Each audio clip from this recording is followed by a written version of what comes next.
உங்க favourite top cook dupe cook season 2 ஷோவை இப்ப சாட்டர்டே அண்ட் சண்டே காலையில 9 மணிக்கு எல்லாருக்கும் முன்னாடி பார்க்க விரும்புறீங்களா? உடனே சன் நெக்ஸ்ட் ஆப்பை டவுன்லோட் பண்ணி சப்ஸ்கிரைப் பண்ணுங்க. சார், ஏய் இரு இரு, நீ பாட்டுக்கு படுத்துக்கோ. தேவையில்லாம உன்னை கஷ்டப்படுத்திக்காத. இல்ல ரொம்ப நேரமா படுத்திருக்க ஒரு மாதிரியா இருக்கு சார். கை கால்லாம் வலிக்குதா? டாக்டர் என்ன சொல்லிருக்காங்க உன்கிட்ட? கம்ப்ளீட்டா ரெஸ்ட் எடுக்க சொல்லிருக்காங்களா இல்லையா? நீ பேசாம இரு, நான் பாத்துக்கிறேன், சரியா? இல்ல சார், கொஞ்ச நேரம் உட்கார்ந்து இருந்தா கொஞ்சம் நல்லா இருக்கும். பரவாயில்ல. ஏய் இரு இரு இரு இரு இரு.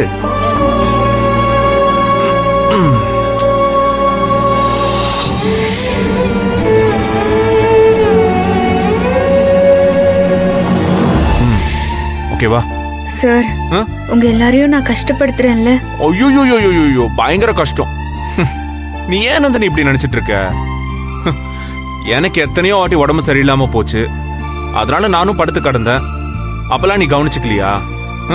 அப்ப என்ன, நான் உன்னை கஷ்டப்படுத்துறேன்னு அர்த்தமா? இருந்தாலும் நீங்க எதுக்கு சார் எனக்காக இதெல்லாம் செய்யணும்? நான் செய்யறேன்னா அதுக்கு ஒரு காரணம் இருக்கு. நான் இங்க வேலை பாக்குறேன். எங்க குடும்பமே உங்களுக்கு நன்றி கடன் பட்டிருக்கு. நீங்க எங்களுக்கு முதலாளி சார். ஆனா நீங்க எனக்கு இதெல்லாம் பண்றது உங்களுக்கு கஷ்டமா தானே இருக்கும். நந்தினி, சும்மா ஏதாச்சும் பேசிக்கிட்டே இருக்காத. அப்படியெல்லாம் எனக்கு ஒன்னும் இல்ல. நீ முதல்ல இப்படி எல்லாம் பேசாத. இந்த டைம்ல உன் மனசு உடம்பு எதையுமே கஷ்டப்படுத்தாத, புரியுதா? சார், உங்க நல்ல மனசு எனக்கு புரியுது சார். ஆனா என்னால இங்க இருக்கிறதுக்கு முடியாது. நீங்க என் அப்பாவை கொஞ்சம் வர சொல்றீங்களா? நான் அவர் கூட கிளம்பி எங்க வீட்டுக்கே போயிடுறேன். 3 தண்ணி ஊத்தி உடம்பு குணமாகட்டும், அப்புறம் வேணா நான் வரேன் சார். நான் என்ன சொல்லிக்கிட்டு இருக்கேன், நீ திரும்ப திரும்ப அதையே சொல்லிக்கிட்டு இருக்க. சும்மாவே இருக்க மாட்டியா? இப்ப நீ எதுக்கு வீட்டுக்கு போகணும்? அங்க போய் நீ என்ன பண்ண போற? இங்க இருந்தா என்ன?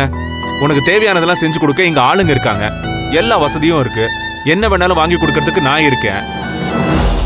சும்மா சொன்னதை கேட்கவே மாட்டேன். இப்ப எதுக்கு நீ வீட்டுக்கு போகணும்? அங்க போனா யாரு இருக்காங்க? உங்க அப்பா வந்து செக்யூரிட்டி வேலைக்கு போறாரு, அம்மாச்சி வயசாயிடுச்சு, உன் 2 சிஸ்டர்ஸ் ஸ்கூலுக்கு போறாங்க. அங்க போனா யார் இருக்கா உன்னை கவனிக்கிறதுக்கு? அங்க போனா அவங்களுக்கும் அது ரொம்ப கஷ்டமா தான் இருக்கும். அதை புரிஞ்சுக்காம நீ திரும்ப திரும்ப அதையே சொல்லிக்கிட்டு இருக்க. நீ பேசாம நல்லா படுத்து ரெஸ்ட் எடு. வா சார். படு, மெதுவா மெதுவா. அவ்வளவுதான் சார். ஒண்ணும் இல்ல, நீ அப்படியே இரு, நான் பாத்துக்கிறேன், சரியா? நீ என்ன பாத்துக்கிட்ட இல்ல, இப்ப நான் உன்னை பாத்துக்கிறேன். Sir, relax. அவங்க எனக்காக கஷ்டப்படலாம், நீங்கெல்லாம் எதுக்கு சார் கஷ்டப்படணும்? அதுவும் இல்லாம அம்மா போட்ட வீட்டுல எல்லாரும் ரொம்ப சுத்தபத்தமா இருக்கணும். கவுச்சி எல்லாம் சாப்பிடக்கூடாதுன்னு சொல்வாங்க சார். உங்க வீட்டுல எல்லாருக்குமே அது ரொம்ப சிரமமா இருக்கும். அம்மாவுக்கு வேற ஆகாது, கோவப்படுவாங்க. யாரு? என் தாய்க்குளம் தானே, அதெல்லாம் நான் டீல் பண்ணிக்கிறேன். சார், உங்க அம்மா இல்ல சார், நான் கும்பிடுற மகமாயி அம்மாவை சொல்றேன். சுத்தபத்தமா இல்லனா மகமாயி ரொம்ப கோவப்பட்டுருவா. அப்புறம் இந்த காலத்துல எனக்கு சரியாகாது சார், ரொம்ப கஷ்டப்படுத்துவா. ஓஹோ, நீ அந்த அம்மாவை சொல்றியா? சரி சரி சரி. அதெல்லாம் வீட்டுல இருக்கிற எல்லாருமே சுத்தபத்தமா தான் இருப்பாங்க, நான்வெஜ் சாப்பிட மாட்டாங்க, நான் பாத்துக்கிறேன். முடியுமா சார்?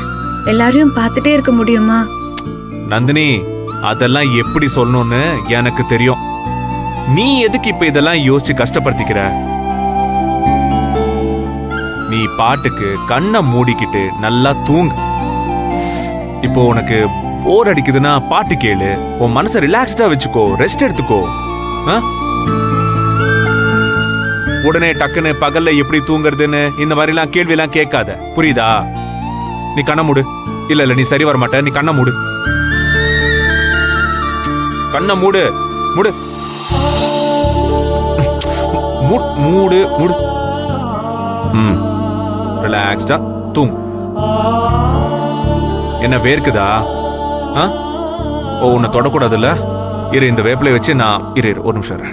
கண்ண மூடு கண்ண மூடு கண்ண மூடு கண்ண மூடு கண்ண மூடு. ரிலாக்ஸ்.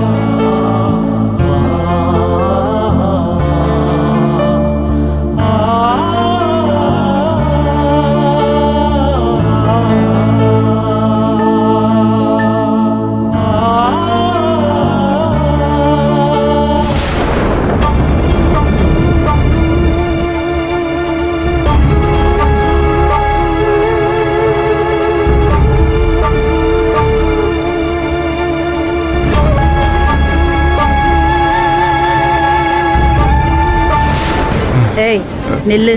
அம்மா வணக்கம்மா. உன் வணக்கத்தை தூக்கி குப்பையில போடு. உன் பொண்ணு என்ன நினைச்சிட்டு இருக்கா? நாங்கெல்லாம் இங்க வாழவே வேண்டாமா? அவளோட சேர்த்து மொத்தமா கூட்டிட்டு போலான்னு முடிவுல இருக்காளா? இல்லம்மா, அது வந்து நந்தினிக்கு ஏதோ அம்மா போட்டிருக்குன்னு சொன்னாங்க. அதான் பார்த்தாலே தெரியுதே, அதுக்காக தானே வந்திருக்க. உன் பொண்ணு பெரிய மகாராணி, அவளுக்கு அம்மா போட்டிருக்குன்னா நேரா கிளம்பி உன் வீட்டுக்கு வரத விட்டுட்டு நீ எதுக்கு அவளை பார்க்க வந்த? நீ சொல்லி நாங்களாம் அவளை பாத்துக்கணுமா? இல்ல எனக்கு புரியல. ஏய், என் மூஞ்சில என்ன இழிச்ச வாயின்னு எழுதி ஓட்டியிருக்கா? உன் குடும்பத்தில இருந்து ஒரு பொண்ணை இங்க வாழ விட்டுட்டு வேடிக்கை பார்த்ததுதான் நான் பண்ண முதல் தப்பு. அதை நான் இன்னும் செஞ்சுக்கிட்டும் இருக்கேன். அதெல்லாம் பத்தாதுன்னு எங்களுக்கு ஏதோ தலையெழுத்துன்னு அவ கூட சேர்ந்து நாங்களும் பத்திய சாப்பாடு சாப்பிடணுங்கிறாங்க. கறி சாப்பிடக்கூடாதாம், மீன் சாப்பிடக்கூடாதாம். ஏய், எங்களுக்குலாம் தலையெழுத்தா என்ன? இல்லம்மா, நானே இப்பத்தான் தெரிஞ்சு பார்க்கலான்னு வந்தேன். பார்த்தா மட்டும் போதாது, கையோட அவளை பார்த்து கூடவே கூட்டிட்டும் போயிடு. அதான் உனக்கும் நல்லது, உன் பொண்ணுக்கும் நல்லது.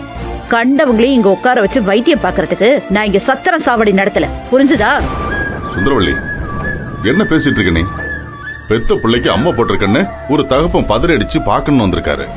நிக்க வச்சு என்னென்னவோ பேசிட்டு இருக்க? ஏன் உட்கார வச்சு விருந்து போட சொல்றீங்களா? அட்லீஸ்ட் கொஞ்சம் மச்சம் மனிதாபிமானத்தோட பேசு சுந்தரவள்ளி. வந்திருக்கிறது ஏதோ தலைவலி காய்ச்சல கிடையாது. அம்மா போட்டுச்சுன்னா பொதுவா எல்லாரும் எப்படி பதறுவாங்கன்னு உனக்கு தெரியும்ல. தெரிஞ்சதுனாலதான் பேசுறேன். அவளுக்கு அம்மா போட்டுருச்சுன்னா இவர் வீட்டுக்கு போட்டு இவர் பாத்துக்கிட்டோம். இங்க எதுக்கு இங்க உட்காந்துக்கிட்டு இருக்கா? இங்க உட்காந்து மத்த எல்லாருக்கும் இந்த நோய் பரவறதுக்கா? அறிவில்ல? போ சொல்லுங்க. இப்படி இறக்கமே இல்லாம பேசுறிய, கொஞ்சம் கூட ஈரம் இல்லையா உனக்கு? அதெல்லாம் நிறையவே இருக்கு. ஈரம் மட்டும் இல்ல, ஈவு இறக்கம் எல்லாமே பார்க்க தெரியும். ஆனா யார்கிட்ட அதை காட்டணும்னு எனக்கு நல்லா தெரியும். அதனால கொஞ்சம் வாயை மூடிட்டு சும்மா இருக்கு. போ, உன் பொண்ணு மாடியில தான் இருக்கா. போய் அவளை பார்த்து கையோட உன் வீட்டுக்கு கூட்டிட்டு போ. சரியா? போ போ. சரிங்க.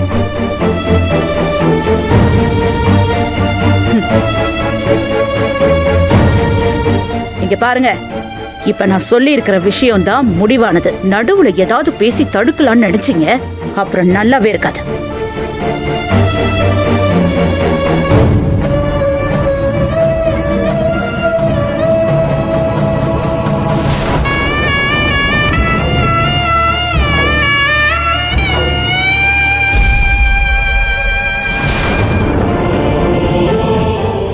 யாத்தா, நந்தினி, ஏம்மா, எப்படி இருக்க? அப்பா, இரு அப்படியே இரு.